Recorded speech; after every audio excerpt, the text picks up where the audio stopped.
Buenas tardes a todos y a todas. Les damos una cordial bienvenida a nuestra penúltima sesión de conversatorios de primavera titulado Chile después del 25 de octubre, ¿qué futuro está en juego tras el plebiscito?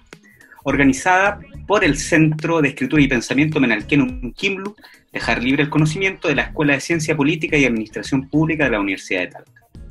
Saludamos a nuestras autoridades, a nuestro decano, señor Rodrigo Palomo Vélez, a la directora de Género, señora Lorena Castro López, a nuestro director de escuela, señor Fernando Soto Ramírez, a nuestros docentes y estudiantes y al público que nos acompaña hoy. En esta cuarta sesión de conversatorios en que tenemos un importante invitado, el señor Daniel Matamala Thompson, queremos hacer alusión a la importancia histórica del momento político-social que estamos viviendo, puesto que el sólido triunfo de la opción apruebo abre inéditamente en nuestro país, luego del estallido social, la senda hacia una nueva Carta Magna que contendrá dentro de sus principios fundamentales la participación y la deliberación de una ciudadanía cada vez más consciente del desafío que tenemos como país. Esto es, construir colaborativamente un pacto social que establezca unos mínimos de convivencia que permitan el desarrollo equitativo de las capacidades de cada uno y cada una de los que conformamos este país. Como equipo nos complace ser parte de este proceso de transformación para aportar desde la educación y del desarrollo de la ciudadanía activa al debate y a la generación de conocimiento que dé sentido desde la región del Maule a una nueva constitución. Queremos invitar a nuestro decano, el señor Rodrigo Palomo Vélez, quien compartirá unas palabras con ustedes. Muchas gracias, Jaime. Muy buenas tardes a todas, a todos. Me sumo al saludo especialmente a nuestro invitado, a Daniel. Muchas gracias por aceptar la invitación de la Escuela de Administración Pública. También a nuestra directora de Género que veo por ahí, a Lorena, que está participando de este conversatorio. Está el director de Departamento también de Ciencia Política y Administración Pública, el profesor Gustavo Rayo, nuestro director de escuela, Fernando Soto, por cierto a ti mismo, Jaime, que estás a cargo del grupo Menalquén Quilmu. Y nada, solo compartir un saludo con ustedes, es un agrado poder estar una nueva tarde conversando sobre estos temas de la Constitución en un estadio diferente esta vez. Ya tenemos plebiscito inicial, ya tenemos el apruebo vencedor y convención constitucional. Por lo tanto, el escenario, si bien uno podía proyectarlo, hoy día ya es una certeza, tenemos este proceso constituyente en marcha y tenemos un gran invitado hoy día también para poder escuchar sus reflexiones y poder compartir algunas ideas con él. Así que muchas felicidades de nuevo al grupo de estudiantes, que es el que ha promovido estos ciclos de conversación y que ya está bien avanzado en esta segunda etapa. Muchas gracias de nuevo, Daniel, por acompañarnos. Gracias, decano. La estructura del conversatorio tendrá 3 rondas de preguntas de 20 minutos aproximadamente cada una y una conclusión. La primera ronda de preguntas tendrá como moderadora invitada a la profesora del programa de formación fundamental y de la Escuela de Ciencia Política y Administración Pública y periodista de formación, la señora Mariana Deisler-Kohl, quien ha aportado activamente en la gestión y realización de este conversatorio. Continuará con la segunda ronda la estudiante Francisca Correa Acevedo. Luego los estudiantes Marisol Muñoz Aguilera y Sofía Trejo Herrera canalizarán las preguntas del público y cerraremos con la conclusión del estudiante Ian Castro Miranda. Este conversatorio será transmitido por Séptima Página Noticias y Campus TV de la Universidad de Talca. Les solicitamos dejar sus preguntas en el chat y una vez que comience el conversatorio apagar sus cámaras para favorecer la conexión. Damos la palabra entonces a la profesora Mariana Deisler. Hola, buenas tardes a todos. Buenas tardes, Daniel.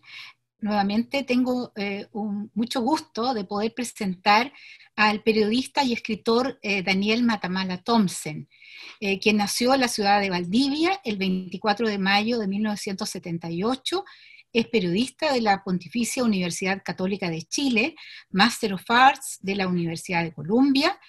Actualmente es uno de los profesionales rostros de CNN y columnista del diario La Tercera. Ha sido lector de noticias, presentador de programas y editor en el área de la política y la actualidad en radio y televisión. Su trabajo con la inmediatez de la noticia y el del escritor, con la reflexión crítica que permite abordar los temas con otra distancia y profundidad, le han dado un espacio destacado en el periodismo de opinión y al servicio de la democracia, un ejercicio profesional por la verdad, el pluralismo y la independencia. Aquí los títulos de sus libros: Goles y autogoles, la impropia relación entre el fútbol y el poder político, de Editorial Planeta el año 2001, reeditado el año 2015 por Viral Ediciones. 1962, El mito del Mundial Chileno, de Ediciones B de 2010. Tu cariño se me va, la batalla por los votantes del Nuevo Chile, fue publicado el año 2013, y en su traducción del inglés está la publicación del Columbia Global Centers, Juegos de Poder, cómo el deporte ayuda a elegir presidentes, ejecutar campañas y promover guerras, del año 2014. Luego viene el libro Poderoso Caballero, El peso del dinero en la política chilena, de Editorial Catalonia, del año 2015.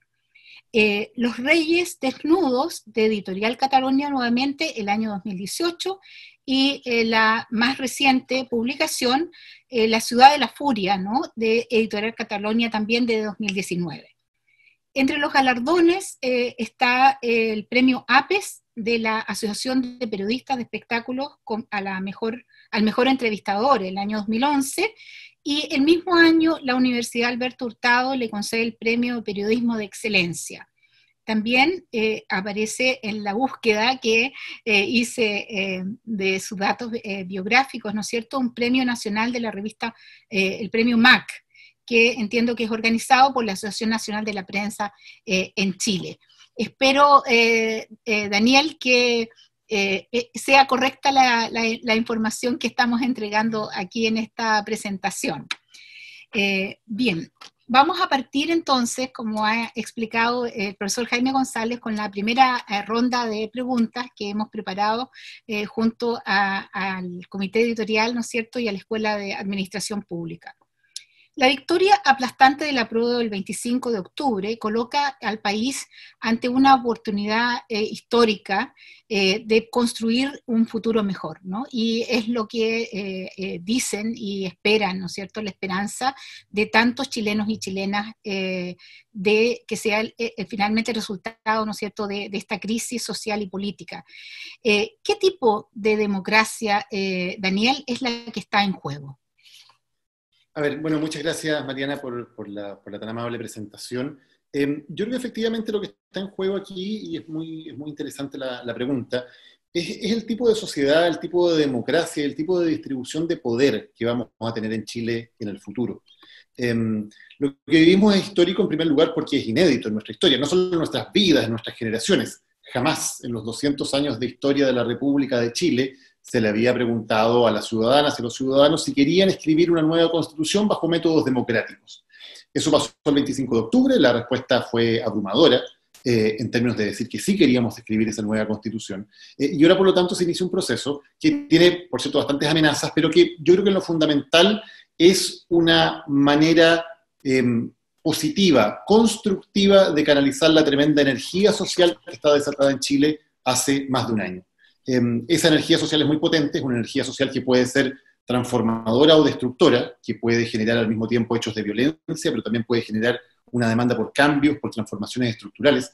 Y me parece que el proceso constituyente es una de las maneras, por cierto no puede ser la única, de canalizar esa energía de manera positiva. Y creo que un año después del estallido, justamente en el aniversario del 25 de octubre, de la gran marcha del 25 de octubre, donde más de 1 millón de personas salieron a marchar, a manifestarse, pidiendo un cambio en la sociedad. El hecho de que 6 millones de personas hayan marchado a las urnas en todo Chile para decir apruebo, para decir sí queremos hacer esta transformación por métodos pacíficos, democráticos, institucionales, es de nuevo un tremendo triunfo y una tremenda oportunidad a la que se abre. Y a mí me parece que hay datos muy esperanzadores acerca de lo que viene. Ahora, ¿qué se construye de aquí en adelante? Yo creo que es muy importante, en primer lugar, que el proceso sea participativo en todas sus etapas. O sea, esto no se trata sencillamente de que el 11 de abril vamos a elegir un número de convencionales o de constituyentes y que un año después esa gente va a decir, listo, tenemos una constitución redactada, vamos a un plebiscito para aprobarla.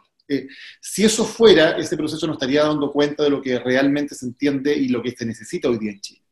Lo que se necesita hoy día en Chile es que todos sintamos que somos parte de ese proceso, no sencillamente con la lógica de elegir a alguien para que nos represente, sino de elegir a alguien que va a estar constantemente siendo parte de ese proceso y de esa conversación con nosotros. Eso a mí me parece que es lo más relevante, incluso más allá de cuál va a ser finalmente el texto de esa Constitución, donde podemos tener ideas muy distintas, ¿no? Y vamos a tener que llegar a consenso, y nadie va a quedar totalmente satisfecho, porque va a haber obviamente que ceder, que negociar, que conversar. Pero lo importante, lo fundamental para mí, es que todos podamos sentir que en ese proceso fuimos escuchados, fuimos parte de la conversación. Tal vez no logramos que la Constitución fuera exactamente lo que nosotros queríamos, pero fuimos parte. Ese proceso fue una conversación entre todos nosotros. Y si logramos eso, lo que vamos a tener es algo fundamental, me parece, para la salud de una democracia. Es que la Constitución sea un marco común en el cual todos nos podamos sentir más o menos representados. Y por lo tanto, la discusión a futuro ya no sea sobre las reglas del juego, ya no sea sobre el marco que tenemos, sino que podamos entrar en otras discusiones. O sea, lo que tenemos hoy día en Chile es como si nos juntáramos a jugar un partido de fútbol y lleváramos 40 años discutiendo sobre las reglas con las que íbamos a tener ese partido, porque fueron reglas que nos fueron impuestas y con las cuales nosotros no estábamos de acuerdo. Por lo tanto, tratamos de jugar el partido, pero no estamos de acuerdo con las reglas con las cuales estamos jugando. Y así es muy difícil como sociedad poder actuar mancomunadamente hacia determinados fines y con determinados principios. Entonces me parece que el aspecto, si se quiere, uno puede decir, esto es formal, es procedimental, en este caso es crucial, es tanto más importante que el contenido de la nueva Constitución, es cómo la construimos entre todos, cómo todos sentimos que somos parte de esa elaboración. Y en ese punto específico yo creo que hay dos desarrollos que son muy esperanzadores, porque lo que pasó en octubre del año pasado, evidentemente, fue un movimiento social muy fuerte, pero también muy inorgánico, ¿no? No hubo líderes, no hubo organización, no hay un petitorio, ni mucho menos. Y por lo tanto, uno decía, bueno, ¿esto es posible canalizarlo de una manera institucional? Bueno, han pasado dos cosas. Primero, lo que ya dije, 6 millones de personas se movilizaron para decir sí. Es posible hacerlo de manera institucional, es posible hacerlo de manera dialogada, queremos ser parte de ese proceso. Hubo comunas populares en donde la participación histórica en las elecciones estaba cerca del 30 o 35%, y que superó el 50% el domingo 25 de octubre. Hay muchos jóvenes que fueron a votar por primera vez en sus vidas. Todo eso es esperanzador. Y lo otro es que yo creo que en este año tan duro, desde muchos puntos de vista, en muchos lugares de Chile se han ido volviendo a tejer, todavía muy tímidamente, tal vez, algunas redes sociales de participación y de integración que habían desaparecido durante mucho tiempo. O sea, esta atomización, esta sensación de que los individuos éramos todos sencillamente unidades que estábamos como dedicadas a consumir por nosotros mismos y arreglarnos por nosotros mismos. De alguna manera en este año, con la lógica de lo que ocurrió tras el estallido social, con las necesidades sociales abiertas por la pandemia, me parece que hay un tejido social que lentamente se ha ido rearticulando, en torno muchas veces, por ejemplo, a comedores comunitarios, a ollas comunes, a juntas de vecinos, a organizaciones vecinales que nuevamente vuelven a conversar. Y eso me parece que es clave que este nuevo proceso constitucional lo tome como un insumo fundamental. O sea, la discusión constitucional no solamente tiene que estar en el edificio donde funciona esta convención, sino que tiene que estar en esos lugares, en esas juntas de vecinos, en esos sindicatos, en esas ollas comunes, porque ahí hay una reorganización que es clave para que todos sintamos que podemos participar. Y por lo tanto me parece que la nueva democracia que de alguna manera tenemos que construir tiene que tener esos elementos. No es sencillamente una representación a ciegas donde yo voy, voto por alguien y me olvido hasta un año más en este caso. Si fuera así, el proceso no habría servido de mucho. Tiene que ser una instancia donde sintamos que en cada paso estamos siendo escuchados, estamos siendo parte de esa conversación y por lo tanto estamos siendo parte de la construcción de algo que pueda ser nuestro, que pueda ser de todos, que pueda ser, como se ha dicho, una casa común. Bueno, me parece que es un concepto interesante. Una casa donde todos sintamos que somos parte de ella y donde por lo tanto hay reglas que sentimos que son justas porque fueron logradas mediante el diálogo democrático entre todos nosotros. Me parece que si lográramos eso, ya sería una gran cosa y ya sería un tremendo avance para nuestra democracia y para nuestra convivencia como sociedad. Sí, Daniel, tu cariño se me va, no te lo digo a ti, era el título de tu libro, ¿no? Del año 2013. Bueno, y ahí reflexionaba sobre el voto voluntario y el desafío que tenían los partidos políticos, ¿no es cierto?, de poder hacer frente a este nuevo votante, ¿no? Vemos cómo los jóvenes, que han sido grandes protagonistas, ¿no es cierto?, como tú lo mencionas y lo han dicho también otros analistas, ¿no es cierto?, de este plebiscito, participan de otra manera también. O sea, están en sus manifestaciones culturales, de la manera en que se apropian de las redes sociales, ¿no es cierto? La manera que generan contenidos, ¿no? Por lo tanto, la participación se expresa de una manera diferente. Pero a 7 años de esa reflexión que tú hacías y que tenía que ver con un llamado de atención más bien hacia el mundo político, ¿no? Hacia los partidos. ¿Qué resulta de ese análisis hoy, ¿no? de lo que hiciste? Sí, el cariño señora tenía que ver con eso, ¿no? Sí. De la desafección de los votantes hacia los partidos, hacia los representantes, y cómo el voto voluntario iba a significar un desafío en ese aspecto. Y claramente ese desafío no lograron cumplirlo los partidos, siguieron operando como especies de máquinas muy desconectadas de la sociedad. Yo creo que ese es un desafío fundamental. No sé, en el Chile pre-73, por poner un momento de la historia, uno entendía que los partidos políticos representaban a ciertos sectores de la sociedad. O sea, tú veías la asamblea o el Congreso General del Partido Socialista y había gente de los sindicatos, había gente del campesinado, había gente de la clase media profesional. Tú ibas a la convención del Partido Conservador o luego del Partido Nacional y bueno, ahí estaban los agricultores, ahí estaban los profesionales, en fin, había una cierta imbricación entre los partidos políticos y parte del tejido social. Eso se perdió completamente. Hoy día las asambleas de los partidos políticos no representan absolutamente a nadie le importan más allá de sus muy estrechos círculos, digamos. Ha habido más partidos políticos que nunca, no es una falta de oferta, ¿no? Hay cerca de 30 partidos políticos constituidos, muchos de ellos con representación parlamentaria, y sin embargo no ese es el problema, no es que falten partidos, no es que falten instancias, es que esos partidos no son capaces de realmente recoger una representación de la sociedad. Y ahí está uno de los grandes problemas que tiene hoy día la sociedad chilena, porque no solamente los partidos políticos han abandonado ese trabajo. La Iglesia Católica, por ejemplo, que en algún momento fue muy importante en tejer y en mantener redes de integración social, también se ha retirado completamente. Algunas iglesias evangélicas han tomado de alguna manera la posta, pero de manera bastante más limitada. Entonces, aquí había todo, por eso partí diciendo que de alguna manera están estos brotes verdes esperanzadores de que esto pueda reintegrarse. Porque durante 40 años hubo aquí una lógica abrumadora de que éramos sencillamente individuos, de que además éramos individuos que nos satisfacíamos por el consumo, solo por eso, y que lo que había en términos de malestar social no eran más que los dolores típicos del desarrollo, del crecimiento, pero que la gente estaba dedicada a consumir, estaba dedicada a ir al mall y no había más problema que ese. Bueno, ese era el análisis generalizado, digamos, desde los puestos de análisis de la élite, era lo que se leía en las columnas de los diarios, era lo que se veía en los foros empresariales, era lo que se veía en la discusión de los partidos políticos. Y vemos que ese diagnóstico estaba total y completamente equivocado. El hecho de que una persona vaya al mall o el hecho de que una persona se endeude para consumir algunos productos no puede entenderse como sinónimo de que esa persona no tenga otros intereses en su vida, que no quiera ser también ciudadano, que no quiera ser también integrante de una comunidad, que no quiera sentir que pertenece, que su vida tiene un sentido también, no solo por un desarrollo individual, sino también por una pertenencia a una comunidad.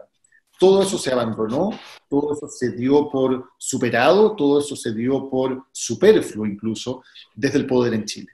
Y eso es lo que hay que recuperar, y vaya que es una gigantesca tarea.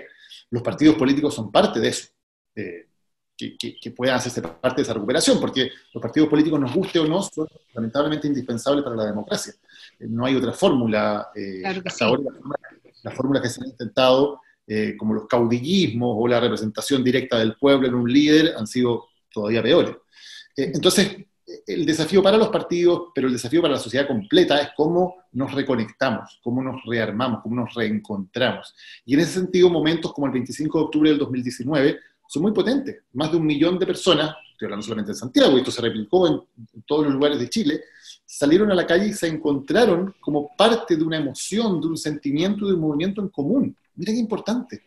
Mira qué importante eso. Más allá de que tal vez sus causas no son exactamente las mismas, de que pueden tener diferencias, pero son capaces de encontrarse en un sentido de pertenencia. Y yo vi eso mismo en el plebiscito. Por mi trabajo estuve recorriendo varios lugares de votación y se veía una alegría, se veía una tranquilidad, se veía una satisfacción de la gente que no iba sencillamente a cumplir un trámite, como generalmente en las elecciones, que iba de verdad con su lápiz bien agarrado, con la idea de que este lápiz después lo voy a guardar, porque soy parte de un momento histórico, porque estamos todos en la misma, porque tenemos esperanza de construir algo entre todos. Y eso es lo que, de alguna manera, este proceso constituyente espero que pueda mantener, pese a los muchos desafíos que tiene, ¿no? Mantener esta idea de que estamos entre todos construyendo un proceso en común. Eso me parece que es lo relevante, y los partidos políticos espero que sean parte de ese proceso de construcción y no sean un obstáculo. Sí, y ese sentido de comunidad, ¿no?, al que tú haces referencia. Y entonces me surge la pregunta de la representación de los pueblos originarios y la posibilidad histórica también que tenemos como país de poder tal vez tener otra lectura, ¿no?, de cómo se ha visto hasta ahora tal vez la participación de distintos pueblos originarios, no solamente el mapuche, ¿no es cierto?, en esta comunidad común, ¿no? ¿Habrá espacio para un modelo de inclusión en esta constitución? Bueno, ahí está la gran discusión de cómo se eligen, ¿no?, los miembros de esta convención. Se tomó una decisión que a mi juicio no es la mejor, que es básicamente elegirlo con el mismo sistema que los diputados, lo que evidentemente le deja a los partidos políticos el gran poder de decisión. Y evidentemente los partidos políticos tienen el sartén por el mango y no lo soltaron, porque fueron ellos los que llegaron al acuerdo y lo hicieron en términos que son favorables para ellos. Con algunas adiciones que son importantes. O sea, vamos a tener un proceso constituyente paritario. Eso ya me parece que es una lógica, pero que es fundamental como avance.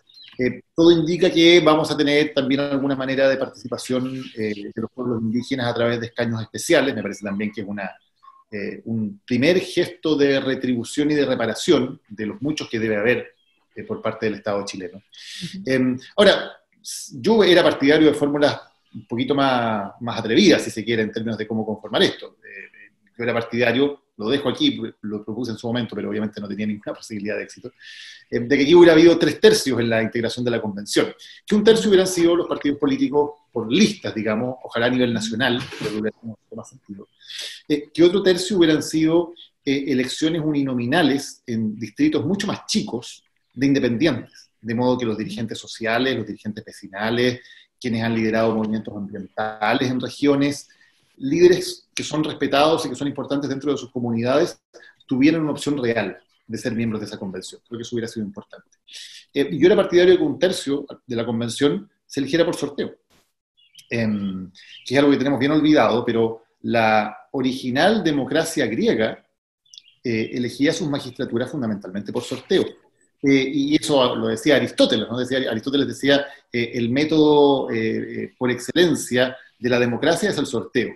El método por excelencia de la oligarquía es la elección. ¿Por qué? Porque evidentemente la elección siempre hace que quienes tienen más poder estén en una situación más favorable o más ventajosa para ganar una campaña.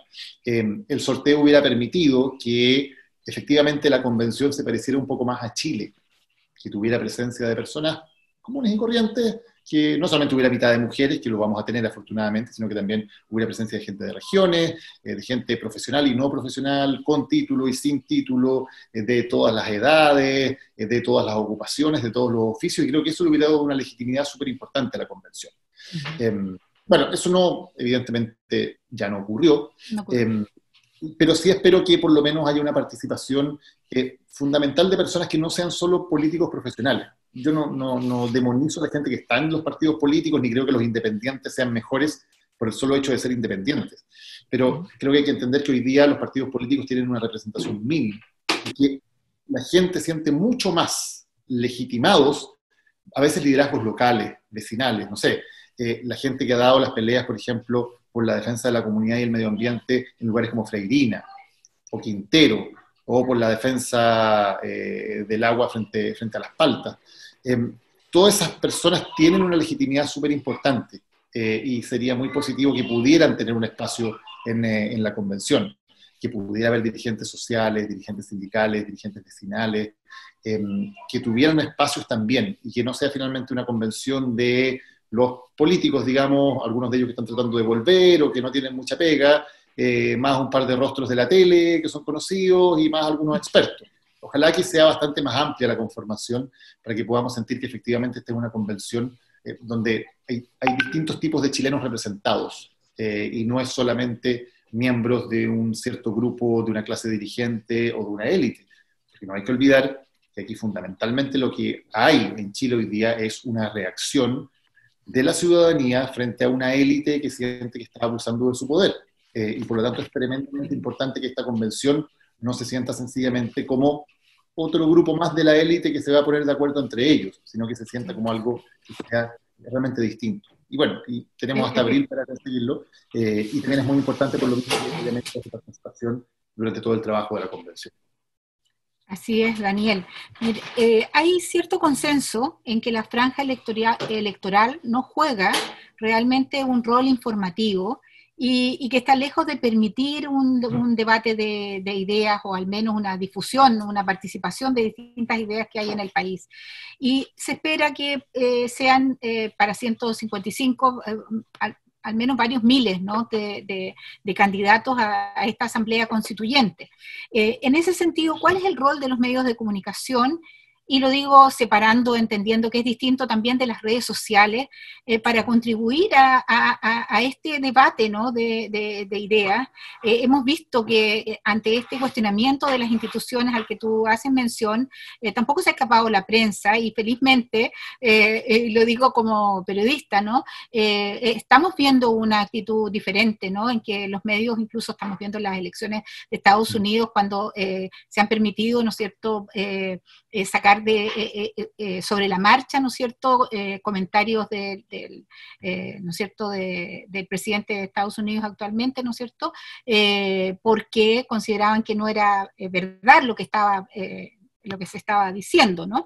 Entonces, en ese sentido, ¿cuál es el rol que ves tú de los medios de comunicación, y para no ver episodios como La Rosa de Arik, ¿no?, que todos nos reímos, pero que en realidad es bastante dramático, ¿no?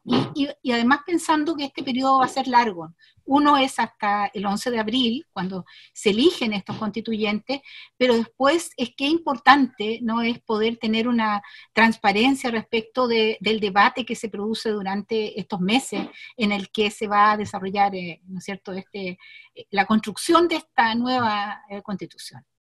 Sí, yo creo que la franja electoral, la conformación de la franja es totalmente ridícula, no tiene ningún sentido informativo, sino que sencillamente cumplir con una serie de formalismos, entonces le da un cuarto de segundo al diputado no sé cuánto, no tiene ningún sentido. Nadie que quiera realmente diseñar una franja que sea informativa y que le permita a la gente tomar mejores decisiones, diseñaría el mamarracho que tuvimos que presenciar estos días. Entonces, creo que no hay mucho que esperar de eso. Lo que sí esperaría es que los medios de comunicación, y aquí me incluyo, yo trabajo en medios de comunicación, nos hagamos parte de esta discusión.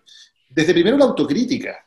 Cuando yo digo que el movimiento de octubre es una reacción frente a la élite y al poder, bueno, los medios de comunicación también somos parte de esa élite y somos parte de ese poder. Y por lo tanto la reacción también es contra nosotros. Y fue bastante evidente, hay una crítica muy clara al rol de los medios de comunicación, especialmente a la televisión, especialmente a la prensa escrita, de la cual tenemos que hacernos cargo, porque es real que las discusiones tienden a estar demasiado cerradas entre determinados grupos, es real que no hemos sido capaces de abrirnos realmente a la discusión y a la conversación. Yo recuerdo siempre que cuando ocurrió el estallido en octubre, por ejemplo, nos dimos cuenta de las pocas redes que nosotros también como medios teníamos en dirigencias de base. Pasaba algo en la población dormida, y bueno, ¿a quién llamamos en la población dormida? ¿Quién tiene el teléfono de un dirigente de la población dormida? Yo no tenía ningún teléfono en mi celular de los dirigentes. Tenía el teléfono de los diputados, tenía el teléfono de la alcaldesa, teníamos el teléfono del contacto con la comisaría, pero no teníamos ningún teléfono, no teníamos ninguna relación de confianza, de reporteo con un dirigente de base que nos pudiera también contar, bueno, esta es nuestra versión de lo que está pasando. Aparte de la versión de Carabineros, aparte de la versión tal vez de las autoridades municipales o de los parlamentarios. Y eso, como un ejemplo, digamos, pero con regiones todavía peor. ¿Qué contacto tenemos los medios de comunicación de Santiago, por ejemplo, con dirigentes vecinales de Talca? El día que haya una noticia en Talca. Claro, vamos a llamar al alcalde, seguro. Vamos a llamar al intendente. Pero tenemos contacto con organizaciones ciudadanas, sociales, de estudiantes, de dirigentes, de sindicatos en Talca o en Punta Arenas, o en Colchane, donde de repente vemos ganó el rechazo, y decimos, pero ¿por qué ganó el rechazo en Colchane? No tenemos la menor idea. Es una reproducción del autoritarismo, dices tú, finalmente. O sea, es como es seguir el mismo esquema, ¿no? Claro, por de una parte de los lógica medios. muy vertical, ¿no? Con la que también funcionamos muchas veces los medios de comunicación. Entonces yo creo que lo de octubre y lo que ha seguido pasando tiene que ser, ha sido sin duda un campanazo de alerta, creo que tenemos que tomarlo mucho más en consideración, sobre cómo los medios también tenemos que incorporarnos más, meternos más en estas discusiones. Déjame contarte una anécdota. Cuando ocurrió el frustrado proceso constitucional anterior, ¿no? Durante el gobierno de la presidenta Bachelet, nosotros en CNN hicimos un programa que se llamaba Cabildos, y que era bien simple, en verdad. La única lógica que tenía era que juntábamos, lo conducía yo, y juntábamos a 6 personas de distintos ámbitos. La idea era poner a conversar a 6 personas que probablemente no se hubieran topado nunca en su vida diaria, porque uno era un trabajador de los suplementeros, otro era un deportista de alto rendimiento, otro era alguien del mundo de la cultura, otro era una dueña de casa, otro era un trabajador que estaba cesante, y otra persona era un docente universitario. Y lo hacíamos conversar. ¿Cómo se imaginan una nueva constitución? ¿Cómo les gustaría que fuera Chile? Y salieron unas conversaciones maravillosas. Lo replicamos en regiones también. Fuimos a Antofagasta, fuimos a Concepción, fuimos a Valparaíso, fuimos a Talca, a Temuco, perdón. E hicimos el mismo ejercicio. Y era un ejercicio súper enriquecedor. Primero, porque nos damos cuenta de algo que para mí es súper evidente, que la sociedad chilena no está polarizada. Son las élites las que están polarizadas. La sociedad chilena no está polarizada. La inmensa mayoría de la sociedad chilena quiere cambios estructurales.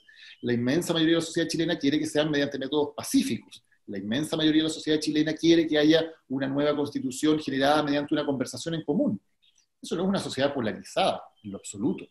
Y por lo tanto, cuando uno hace ese ejercicio de conversar, se da cuenta de que sí es posible llegar a muchos acuerdos. Y ese ejercicio que hicimos hace un tiempo en televisión, ojalá pudiéramos replicarlo mucho más. Ojalá pudiera estar en televisión abierta, en un debate donde, claro, tienen que estar los expertos, por supuesto que tienen que estar los abogados constitucionalistas y los expertos en distintas materias, y eso es súper importante, pero también tiene que estar la conversación y los anhelos de los ciudadanos, y los medios de comunicación tenemos que ser mucho más abiertos a encontrar esas fuentes, a encontrar esas personas que a lo mejor no conocemos, a encontrar esos dirigentes sociales o vecinales que no tenemos en nuestro radar, pero que son muy valiosos, y abrirnos mucho más a esa conversación. Y ese es un desafío que hasta ahora no hemos sido capaces de tomar en plenitud, me parece.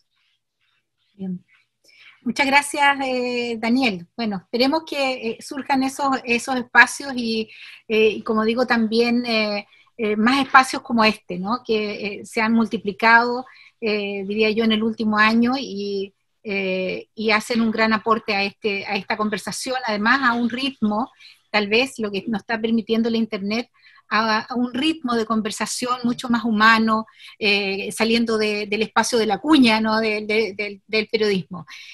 Voy a dejar ahora a la periodista Francisca Correa, que viene con las otras preguntas. Gracias. Gracias, Mariana. Muchas gracias.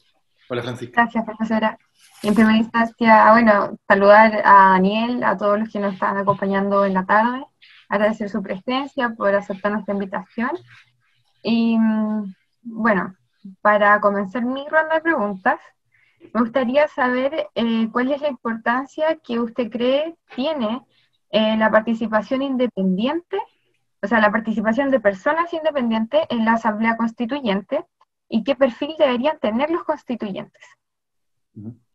A ver, bueno, se ve bastante difícil, la verdad, para ser sincero, porque actualmente las normas hacen bastante difícil que un independiente pueda tomar el cargo si no es dentro de cupos entregados por partidos políticos. Los partidos políticos se han comprometido a entregar cupos, pero claro, eso ya es una primera barrera en términos de que esos cupos el partido decide a quién se lo entrega y a quién no. Entonces, ya es una primera barrera para muchos independientes que quisieran participar derechamente por fuera. Una segunda barrera es que se han constituido distritos que son gigantescos para esta elección. Entonces tenemos distritos en que votan cientos de miles de personas.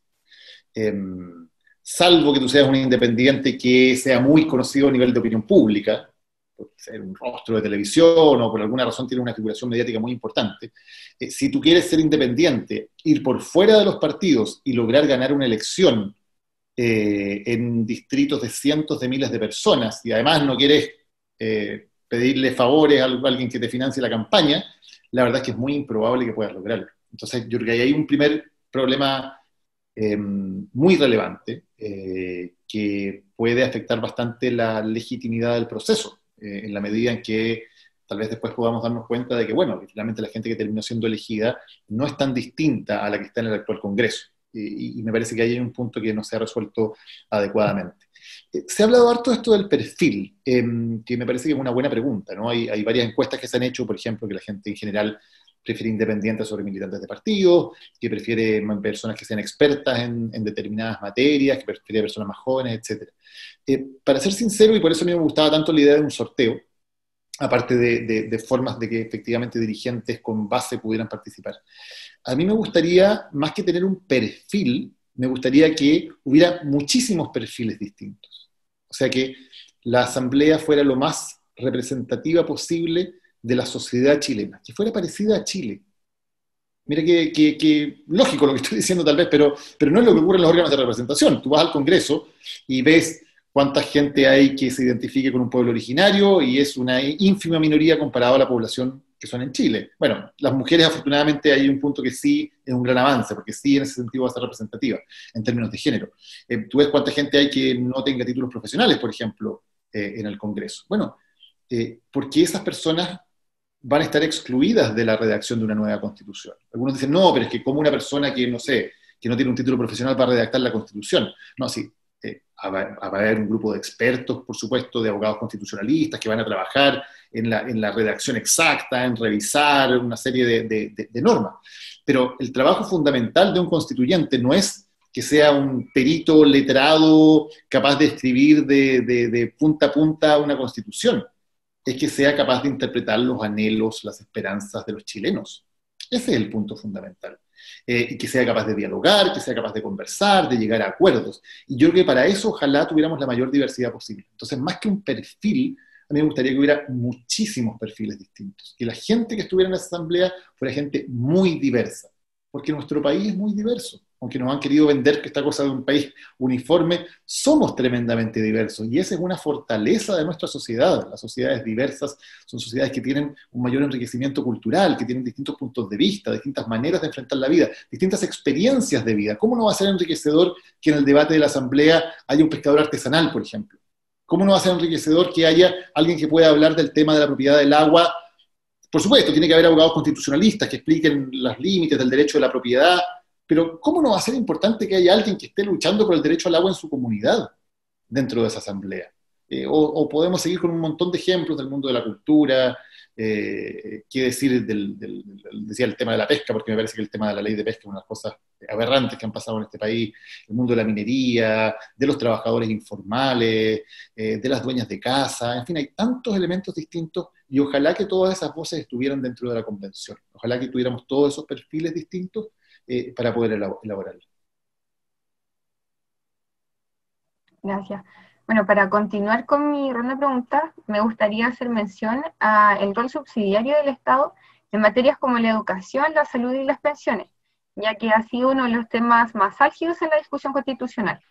Entonces, la pandemia y la crisis económicas que recién se asoma dan algunas luces de la importancia de un sistema social distinto. Me gustaría conocer su análisis al respecto. Bueno, esto es bien interesante, ¿no? Porque la palabra Estado subsidiario, o sea, el concepto de Estado subsidiario no está explícitamente en la actual Constitución. Si uno se pone a buscar dónde está, no está así de explicitado, pero es la lógica que tiene en toda su dimensión y en toda su extensión.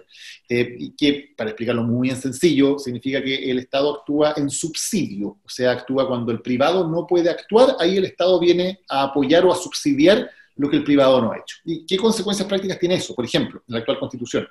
Cuando hablamos de la salud, en la actual Constitución está explicitado que hay un derecho de las personas de elegir entre un sistema público o un sistema privado de salud.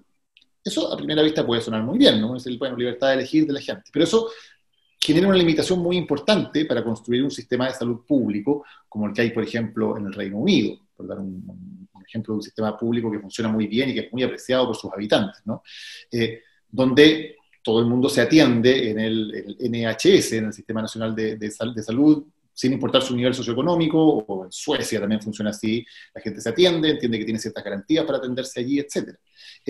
Cuando tú, en cambio, tienes un Estado subsidiario en el cual las personas tienen el derecho garantizado de elegir entre el sistema privado y el sistema público, ocurre lo que pasa en Chile, que las personas que tienen capacidad de pago pueden pagar una ISAPRE y destinar, por lo tanto, su dinero de la cotización de salud a un sistema privado. Y el sistema público se queda solamente con el resto, que obviamente, por tener menores ingresos, sus cotizaciones son mucho más bajas, y por lo tanto tiene un per cápita mucho menor, que termina pasando, por lo tanto, que hay un sistema privado que tiene un financiamiento infinitamente mayor que el sistema público. Entonces dice, es que el sistema privado es bueno y el sistema público es malo. Y entonces lo que hay que hacer es ponerle más plata a los privados, que son los buenos, porque los públicos o el Estado no sabe hacer esto. No es eso, es que el sistema está diseñado de una manera que privilegia al sistema privado porque le entrega los mayores recursos a ese sistema por sobre el sistema público. Y por lo tanto, toda persona que pueda elegir en general va a tratar de ir al sistema privado porque va a tener una mejor atención. Y por lo tanto, es una especie de círculo vicioso que no termina nunca.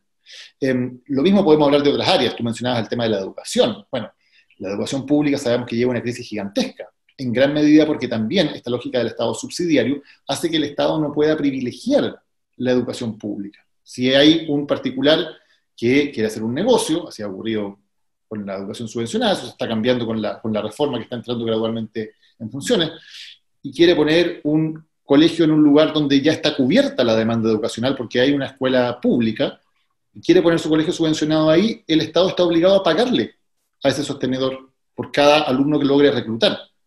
Por lo tanto, todo el incentivo para ese sostenedor está en hacer campañas publicitarias o de llegada de gente muy agresivas, y el Estado tiene que financiarlo. No puede el Estado decir, no, pues yo voy a priorizar tener una excelente educación pública y poner todos mis recursos ahí para darle esta alternativa a todas las personas. No tiene esa opción el Estado. Entonces, queda maniatado de manos el Estado en salud, queda amarrado de manos también en educación, para que les voy a decir en términos de lo que ha pasado con las universidades privadas y toda esa discusión. Estoy en una universidad donde creo que ese tema ustedes lo tienen más que claro. En pensiones, yo estoy, de nuevo, el Estado a mí me obliga la ley a poner un porcentaje de mis cotizaciones previsionales y pasárselos a una empresa privada con fines de lucro que se llama AFP. Y el Estado va en subsidio. Como las AFP no pueden pagar buenas jubilaciones, a la gente que no gana un mínimo con la AFP, el Estado pone las muletas, digamos, y auxilia pagando una pensión mínima. Pero no puede el Estado tener un sistema solidario de pensiones que funcione para todos. Tiene que ir a subsidiar lo que el privado no es capaz de hacer. Entonces, me parece que esa es una discusión fundamental que tenemos que tener. Hay algunos que creen que derechamente la nueva Constitución debe establecer muy detalladamente un Estado mucho más solidario o más benefactor. Hay otros que creen que la Constitución más bien debe despejar esos temas, ¿no? Que no sea tan explícita, sino que dejarlo más bien a la discusión legal y no jugársela explícitamente por un sistema u otro. Me parece totalmente válido. Pero lo importante es que tengamos la discusión de nuevo, que pongamos las cartas sobre la mesa y digamos, bueno, ¿qué tipo de Estado queremos? ¿Cómo queremos construir nuestra previsión en materia de salud, en materia de jubilaciones, en materia de inversión en educación? Y esa es una discusión que se abre y que vamos a poder tener por primera vez, me parece que ahora. Bueno, para finalizar y considerando que a la base de todo sistema político se encuentran individuos, me gustaría que nos diera a conocer cuál debería ser la concepción de ser humano que debería estar a la base de toda democracia, o que ayudara, ¿cierto?, a profundizar la democracia. Mira, yo no tengo para nada un modelo de cómo debería ser la nueva Constitución, precisamente por lo que digo, porque creo que lo más importante es que surja de un proceso participativo, más allá de yo decir, oye, esto yo creo que tiene que ser así. La idea es precisamente que hay un diálogo y una conversación. A mí me parece que lo fundamental es que nos podamos reconocer todos desde nuestras identidades y desde nuestras dignidades. Eso significa que todos tengamos acceso a los mismos derechos, pero también a ser identificados desde quienes somos. Por ejemplo, hoy día hay normas que son abiertamente discriminatorias en nuestro ordenamiento legal. Las parejas heterosexuales tienen derechos ante la ley que las parejas homosexuales no tienen. Eso es una aberración, porque es una violación de un principio básico de igualdad ante la ley. Tú seas heterosexual o seas homosexual, da exactamente lo mismo. Tú tienes el derecho a las mismas protecciones y a la misma dignidad frente al Estado. Y eso hoy día no existe. Cuando se habla del concepto de familia como el núcleo o la base de la sociedad, perfecto, pero todas las familias, no un tipo específico de familias. Todas las familias, entonces, deben ser consideradas como un núcleo básico de la sociedad, y eso significa el papá, la mamá y los dos hijos. Las familias significan una abuela que cría a sus nietos, una madre soltera que saca adelante a sus hijos, significa una pareja de mujeres que también está criando a un niño, significa una pareja que no tenga hijos, en fin. De nuevo, todos los tipos de familia tienen que estar igualmente reconocidos, con la misma dignidad y con los mismos derechos. Y lo mismo en torno a las identidades que tenemos todos nosotros. Si hay personas que tienen identidades de pueblos originarios, por ejemplo, bueno, tienen derecho efectivamente a sentirse parte de esa comunidad, no solo en cuanto a individuos, sino también en cuanto a su identidad como miembros de esos pueblos originarios. Todos esos son conceptos que no están en la actual Constitución y que yo creo que es muy relevante tener esa discusión. Y donde yo creo que hay bastante consenso, fíjate, porque de nuevo pasa un fenómeno súper curioso en Chile. En Chile tenemos élites que son muchísimo más conservadoras, más temerosas del cambio y más retrógradas que la ciudadanía.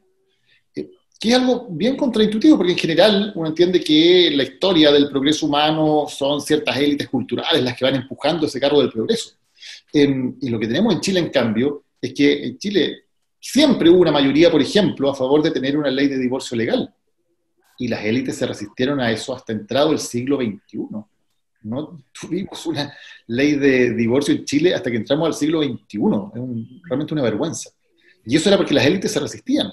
O la igualdad de los niños ante la ley. Si hace no tantos años todavía teníamos en el Congreso un debate en el cual parlamentarios estaban diciendo que los niños no debían tener los mismos derechos, dependiendo de la situación marital de sus padres.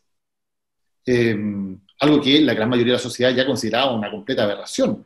Y puedo seguir en términos de censura cinematográfica, por ejemplo, en la ley de aborto en 3 causales, que tenía una mayoría ciudadana gigantesca por largos años y los políticos se negaban a legislar al respecto. O el matrimonio igualitario, que también ya tiene una mayoría social a favor, y la élite se sigue resistiendo. Entonces, esta élite tan cerrada, tan retrógrada en muchos aspectos, creo que tiene harto que aprender de la ciudadanía, y creo que en este proceso constituyente ojalá eso se dé, que se abran esas discusiones para ver que son temas en los cuales la verdad es que la gente no tiene ningún miedo. O sea, decía, es que Chile no está preparado para una ley de divorcio, es que Chile no está preparado para una ley de aborto, es que Chile no está preparado para terminar con la censura.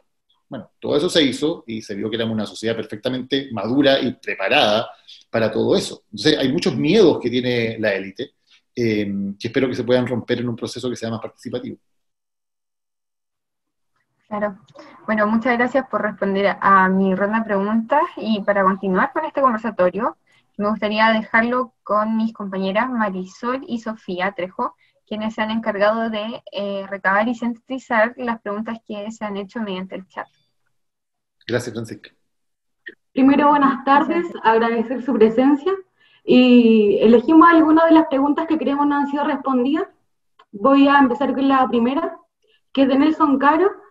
¿Cómo se debería desarrollar la tributación en nuestro país para poder recaudar los recursos necesarios para el cumplimiento de los derechos que se consagren en la nueva Constitución? Hola, Sofía. Bueno, muchas gracias, me parece una pregunta súper interesante, y me parece súper interesante porque creo que es uno de los debates importantes que tenemos que tener como país. En general, la estrategia de la élite en los temas, por ejemplo, económicos o tributarios, es decir, es que esto es súper complicado, esto es súper difícil, se habla en un lenguaje muy técnico y solamente los expertos acá pueden formar parte de esto. Y la verdad es que la distribución de los impuestos es un asunto de poder en toda sociedad. ¿Quién va a pagar la cuenta? La van a pagar, como pasa hoy día en Chile, las familias de menos recursos, porque hoy día nosotros somos los campeones mundiales de tributación a través del IVA. Ustedes saben que el 41% del total de la recaudación tributaria en Chile es por el IVA. O sea, es por el pan, por la leche, por el arroz que compran los chilenos de clase media o de escasos recursos todos los meses. Y en cambio, tenemos apenas un 6% que viene de impuestos personales. Los niveles de elusión y evasión de los impuestos personales entre los más ricos en Chile son gigantescos. Estaba leyendo ayer un informe de Michel Corrat, exdirector de Impuestos Internos, que decía que la evasión del impuesto global complementario y del impuesto a segunda categoría, o sea, los impuestos básicamente a la renta, están sobre los 4 puntos del PIB. Eso es más que todo el presupuesto de Chile en educación en un año. Solamente si lográramos que esos dineros no fueran evadidos o eludidos con distintas estratagemas, podríamos duplicar inmediatamente el presupuesto de educación. Entonces, esta es una discusión sobre poder en una sociedad. La élite hasta ahora ha sido bastante exitosa en básicamente pagar los menos impuestos posibles, tener leyes que les permiten una serie de exenciones, y además un sistema de persecución de estos delitos que está totalmente sesgado a favor de ellos. Entonces, hay una discusión fundamental. En mi opinión es claro que tenemos que aumentar el porcentaje de impuestos que vienen de los más ricos. Hay bastantes propuestas al respecto, algunas que me parecen muy interesantes tienen que ver, por ejemplo, con los impuestos a las pirámides o a las capas de las corporaciones, que son estructuras muy complejas mediante las cuales se va diluyendo el pago de impuestos, que claramente los impuestos personales sean realmente pagados, que los impuestos de capital realmente paguen sus impuestos. Hoy día, por ejemplo, si tú ganas 1 millón de pesos trabajando, tienes que pagar impuestos por ese 1 millón de pesos. Pero si tú ganas ese 1 millón de pesos especulando en la bolsa, no pagas nada. Está exento de impuestos. Eso me parece que es totalmente aberrante. No veo razón alguna por lo cual una persona que se enriquezca especulando en la bolsa no deba pagar impuestos por aquello. Además, por supuesto, la gente que si alguien gana 1 millón de pesos especulando en la bolsa es porque invirtió bastante más de esa plata, o sea, tiene un patrimonio evidentemente muy alto. No es que cualquier chileno pueda empezar a meter 1 millón de pesos en la bolsa y ver cómo le va, por supuesto. Entonces, me parece que ese tipo de elementos son muy importantes. Y para cerrar, solamente hay una frase de Francis Fukuyama, el analista político estadounidense, que dice, la capacidad de una sociedad de extraer impuestos a sus élites es una medida de la salud de su democracia. Una democracia que es saludable es capaz de decirle a sus élites, ¿saben qué? Ustedes son los que se están llevando mayor plata en la sociedad, a los que mejor les está yendo, tienen que, por lo tanto, pagar proporcionalmente los impuestos que corresponden. En cambio, una democracia que está enferma, o sea, que está capturada por esas élites, no es capaz de hacer eso. Y las élites finalmente terminan haciendo que sean los de abajo los que paguen una cantidad importante de los impuestos. Una buena medida, entonces, para ver si somos capaces de sanar nuestra democracia, es ver si efectivamente podemos invertir esa distribución que hoy día es tan injusta. Muchas gracias por su respuesta. Otra pregunta que creemos es importante. En el contexto de la pandemia y de crisis social y económica, vimos como los primeros presupuestos que rebajó Hacienda fueron los de cultura y ciencia. ¿Debe establecerse en la Constitución un rol estratégico del Estado respecto del desarrollo de la ciencia, las artes, el patrimonio y las distintas culturas que conviven en Chile actual? Bueno, eso también me parece que es fundamental. Y claro, tiene que ver con una lógica que la tenemos, pero muy internalizada, lamentablemente, de que la ciencia o la cultura son como especies de bienes suntuarios, ¿no? Que primero hay que tener toda una cosa de cosas que son muy, muy indispensables, y bueno, si nos sobra plata, bueno, pongámosle a la ciencia, pongámosle a la cultura. De hecho, la propia ministra de Cultura tuvo una frase muy desafortunada esta semana, diciendo que cada peso que se le pone a cultura significa un peso que se le quita a otras necesidades sociales, como diciendo que la cultura fuera algo como suntuario o algo prescindible. A mí me parece que si queremos tener una economía que se desarrolle hacia el futuro, la inversión en ciencia, en investigación y desarrollo es fundamental. No es un bien suntuario, es algo totalmente indispensable para poder construir un futuro en el que no estemos dependiendo de a cuánto se cotiza la libra de cobre en la Bolsa de Metales de Londres, y cuánto cobre nos van a comprar los chinos el próximo año. Tenemos que invertir más en investigación y desarrollo. Hoy día estamos bajo el 0,4% del PIB. Corea invierte un 4% del PIB. Israel invierte un 4% del PIB, 10 veces más que nosotros en investigación y desarrollo. Y bueno, así están logrando desarrollar sus economías y nosotros seguimos pegados en las mismas áreas extractivas en las que hemos estado toda nuestra historia. Antes fue el salitre, ahora es el cobre, la industria forestal, y un par de cosas más explican la inmensa mayoría de las exportaciones que tenemos como país. Entonces, eso no se puede lograr sin hacer una inversión decidida en investigación y desarrollo y en ciencia. Bueno, y el tema de la cultura, ¿para qué decir? O sea, un país que no invierte en cultura, que no la entiende como algo fundamental, es un país que no solamente está descuidando su alma, sino que está descuidando aspectos muy importantes del desarrollo también. O sea, ¿quién podría decir que no es importante para el desarrollo de países como Francia, por ejemplo, la tremenda relevancia que le dan a la cultura en su forma de organización, en sus presupuestos, en el fomento a los creadores, etcétera? Bueno, tenemos incluso ejemplos como México o Argentina, mucho más cercanos, donde también hay instancias de promoción cultural desde el Estado que son mucho más relevantes. Aquí en Chile nos metieron en la lógica de los fondos concursables, ¿no? Que todo es un fondo que hay que concursar, y da lo mismo, puedes tener a artistas de la mayor trayectoria y que tienen que ir todos los años a estar concursando por un fondo porque no hay ninguna otra política más estable al respecto. Entonces, me parece que hay una discusión relevante ahí en la Constitución, no sé qué tan específico tenga que ser aquello, como va a quedar redactado en la Constitución, no lo sé, pero sí creo que tenemos que entender como país que esas inversiones no son superfluas, no son suntuarias, sino que son parte fundamental de un país que quiere desarrollarse y que quiere crecer. Bueno, finalmente, y siguiendo la tónica que se observa hoy en día, la elección de Estados Unidos que aún no se esclarece totalmente, con un presidente elevando declaraciones de falsedad, fraude, entre otros. En base a esto, ¿enfrentamos un escenario similar para delegitimar este proceso? A ver, yo no quiero llevar muy allá las comparaciones, porque lo que ha pasado con Trump en Estados Unidos es una cosa bien extraordinaria, digamos, un presidente con ese nivel bueno, no voy a empezar a enumerar nuevamente todas las mentiras sistemáticas, los llamados a la violencia que ha tenido, y bueno, que desembocan ahora en el hecho inédito de un presidente que se niega a reconocer su derrota, que es algo muy grave.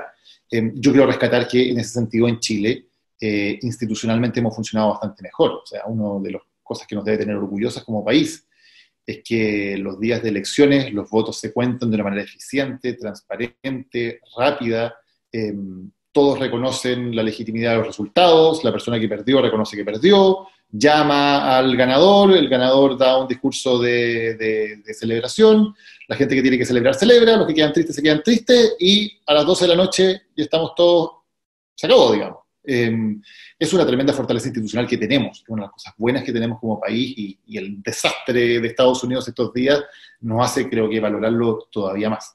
Ahora, por cierto que hay tendencias políticas que son preocupantes. Evidentemente el fenómeno Trump, el fenómeno Bolsonaro, tienen imitadores. Hay gente que dice, bueno, esto funcionó en Estados Unidos, esto funcionó en Brasil, bueno, traigámoslo a Chile. Y que por lo tanto comienzan a replicar ese mismo discurso. Creo que afortunadamente hasta ahora, digo hasta ahora, porque estos fenómenos son muy líquidos, lo que ha pasado en Chile, que yo lo describo como un movimiento populista usado como una palabra neutral, para mí populista no es ni un insulto ni un halago, digamos, sencillamente una descripción. El movimiento populista hasta ahora no ha dependido de estas especies de líderes carismáticos que se sientan como voceros del pueblo, que yo creo que en eso hay un peligro bastante importante. Y por lo tanto un fenómeno a lo Trump hasta ahora no ha aparecido. No significa que no pueda aparecer, y por eso yo creo que es muy importante que este proceso constituyente genere efectivamente la posibilidad de que la gente se sienta escuchada, se sienta parte de la conversación, porque si hay una frustración generalizada con el proceso constituyente, si al final la gente dice, esto no valió para nada, esto se lo tomaron los políticos igual que siempre, no le preguntaron a nadie, hicieron lo que quisieron, esa frustración puede ser fácilmente aprovechada por un demagogo que les diga, bueno, yo sí lo voy a arreglar, déjenlo en mis manos porque yo sí voy a ser capaz de arreglarlo. Y cuando eso ocurre, los fenómenos se pueden volver bien incontrolables y tenemos harta experiencia en América Latina de eso. Entonces, por eso yo refuerzo el tema de que es muy importante que nos tomemos todos en serio, que este proceso constituyente tiene que salir bien, y tiene que salir bien porque nos conviene a todos y nos interesa a todos que salga bien. Es una de las salidas más importantes que tenemos para construir un país mejor y para que toda esta energía positiva, esperanzadora, no termine convertida en frustración y no termine convertida, por lo tanto, en tal vez en una herramienta para demagogos o para líderes autoritarios. Muchas gracias por su respuesta. A continuación dejo a mi compañero Ian, quien va a realizar las conclusiones de este conversatorio. Gracias, Sofía. Bueno, buenas tardes. Agradecemos la presencia de nuestro invitado, Daniel Matamala, y sus comentarios que nos ayudan a ampliar la visión con respecto al proceso coyuntural que atravesamos como nación y también de manera internacional. Agradecemos también la presencia de nuestro coordinador, Jaime González, y la participación de la profesora Mariana de Esinder-Col, la presencia de nuestro decano, don Rodrigo Palomo Vélez, y nuestro director de Escuela de Ciencia Política y Administración Pública, don Fernando Soto Ramírez. Dentro de este conversatorio se realizaron importantes análisis. Entre estos se destaca que es la primera vez que, en los 210 años de historia de Chile, se le consulta a la ciudadanía sobre un referéndum constitucional de manera transparente y participativa. Para que el proceso sea efectivo, debe ser participativo en todas sus etapas, pues esto le otorga legitimidad. Se reconoce también una reorganización del tejido social en donde se rompe con la concepción de un ser humano como mero consumidor de bienes y servicios, pues ahora recupera su sentido de comunidad y se organiza para participar en los procesos políticos. Por otra parte, los partidos políticos han perdido su función de congregar a la sociedad en base a valores y opiniones políticas, pues dejó de representar a la ciudadanía. Su misión hoy es recuperar esa característica, pues son fundamentales para el desarrollo de la democracia y propiciar la participación política de las personas. Para asegurar la legitimidad de este proceso, es prudente que participen personas que representen el sentir popular y que no sea acaparado únicamente por políticos profesionales. Por otra parte, se critica a los medios de comunicación, en donde se reconoce una falta de cobertura a los sectores populares en las notas periodísticas, existiendo también una fuerte centralización geográfica en la producción de noticias, afectando la exposición de diversas visiones frente a un determinado acontecimiento. Con respecto a la participación de independientes en el proceso constituyente, existen diversas dificultades que impiden su participación, a pesar de que la mayoría de las personas prefieren que no se involucren a los políticos tradicionales en la creación de una nueva Carta Magna. Lo ideal es que existiesen diversos perfiles para poder participar en el proceso constituyente, pues esto sería más representativo debido a la inmensa diversidad que existe en nuestro país. Con respecto al Estado subsidiario, señala que este reproduce una división de sistemas entre público y privado. Esto en la práctica genera que las personas prefieran al sistema privado por sobre el público, debido a los obstáculos que tiene el Estado para mejorar la prestación de bienes y servicios. Para poder romper con esto, se debería reformular el modelo de Estado al que aspiramos. Y finalmente, el sistema debería reconocer las dignidades, quiénes somos y cómo realmente nos definimos.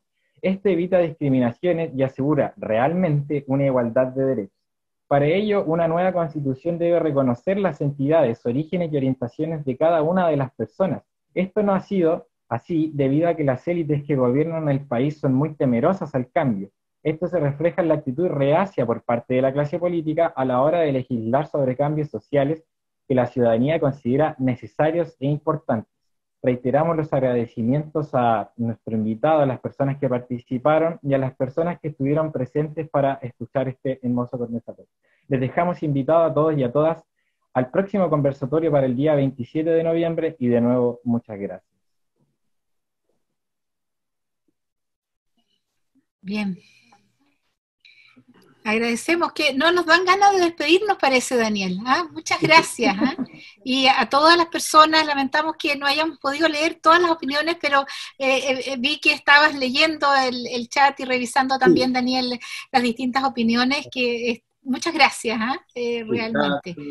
Están muy interesantes también las opiniones. Les quiero agradecer muchísimo. Quiero volver a disculparme por haber comenzado tarde el conversatorio. Muchas gracias por haberme esperado. Pero de verdad son instancias súper enriquecedoras. A mí, en general, una de las cosas que me encanta, por ejemplo, de lanzar libros es poder ir a presentarlos, ¿no? Y a veces puedo ir a distintas partes del país y presentarlos en ferias del libro, en Calama, en Chillán, en Chiloé, ir a muy distintos lugares, porque creo que no hay nada más enriquecedor para uno que poder conversar. Así que me comprometo a que cuando la situación lo permita, ojalá podamos hacer esto mismo, pero presencialmente allá en Talca, me encantaría. Pero claro que sí. Porque realmente creo que además, cuando hablo de los medios de comunicación, puede ser importante de no encerrarnos en nuestras burbujas. Es súper fácil encerrarse en la burbuja de los lugares que vivimos, en Santiago, de los círculos de periodistas en que nos movemos, y perder contacto con la realidad. Y creo que un periodista jamás puede permitirse eso. La materia prima más importante como periodista es conocer la realidad que viven sus compatriotas. Y por eso para mí estas instancias son tan importantes y espero que la próxima vez pueda ser también más conversado, cara a cara, más dialogado, así que me comprometo a que esto se repita cuando la situación lo permita.